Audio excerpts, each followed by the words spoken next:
છે સુરત શહેરના cyber crime સેલે અમદાવાદથી આરોપીઓને ઝડપીને કાયદેસરની કાર્યવાહી કરી છે, જેમણે એક સિનિયર સિટીઝનને ડિજિટલ એરેસ્ટ કરીને 1,05,00,000ની છેતરપિંડી આચરી હતી।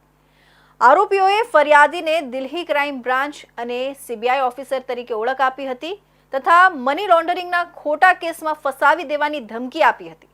1.5 મહિના સુધી ડિજિટલ એરેસ્ટ કરીને રૂપિયા પડાવ્યા હતા। ડિજિટલ એરેસ્ટનો શિકાર બનેલા બેંક ઓફ બરોડાના નિવૃત્ત સિનિયર મેનેજરે 1.5 કરોડની રકમ ગુમાવી હતી। આ ગુનામાં શેરબજારનું કામ કરતી અમદાવાદની મહિલા અને તેના સાગરીતને સાયબર ક્રાઇમે દબોચી લીધા છે।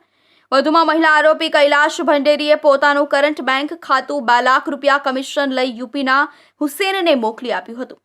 હુસેનને કરંટ ખાતાની કીટ આપવા માટે કૈલાશ ભંડેરીએ રિધેશ અંટાળાને 22,000ની રકમ આપવાની લાલચ આપી હતી। સાયબર ક્રાઇમે આ ગુનામાં મહિલા આરોપી કૈલાશ અનિલ ભંડેરી અને રિધેશ રમેશ અંટાળાની ધરપકડ કરી છે।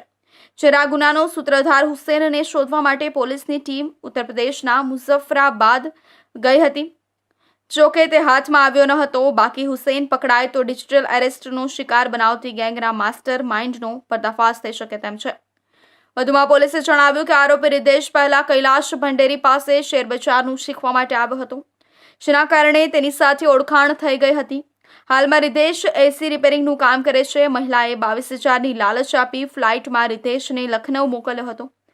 મહિલા અમદાવાદમાં ઓફિસ રાખી શેરબજારનો ધંધો કરે છે। અમદાવાદમાં શેરબજારનું કામ કરતી મહિલાએ ચીટરોને 2 લાખમાં એકાઉન્ટ આપ્યું, હવે જેલની હવા ખાશે। ઠગ ટોળકીએ નિવૃત્ત બેંક મેનેજરને કહ્યું કે મોબાઈલ નંબર બંધ ન થવા દેવો હોય તો ક્રાઇમ બ્રાન્ચ દિલ્હી પોલીસ પાસે એનઓસી મેળવવું પડશે। પછી ઠગે દિલ્હી પોલીસને કોન્ફરન્સમાં લઈ વાત કરાવી હતી, જેમાં તેણે કહ્યું કે હું દિલ્હી ક્રાઇમ બ્રાન્ચમાંથી સિનિયર ઓફિસર પ્રધાન રાજેશ વાત કરું છું। તમારા ઉપર મની લોન્ડરિંગનો ₹6.89 કરોડનો કેસ છે, જેની તપાસ આઈપીએસ સુનિલ કુમાર ગૌતમ કરે છે।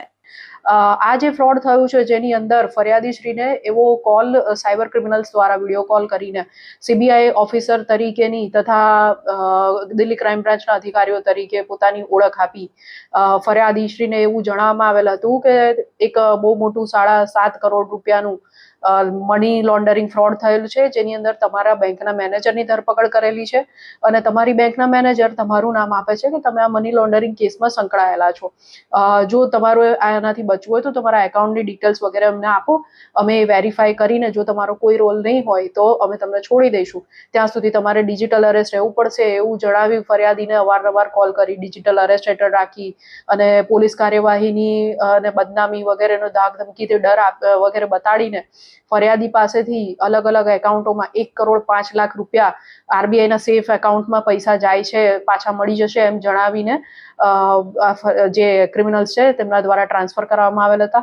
બંને આરોપીઓએ ફરિયાદીને વિડીયો કોલ કરીને જણાવ્યું હતું કે તમારા આઈસીઆઈસીઆઈ બેંકના મેનેજર સંદીપ કુમારને મની લોન્ડરિંગના કેસમાં જજ સામે પકડાયા છે અને તમારું નામ જણાવ્યું છે।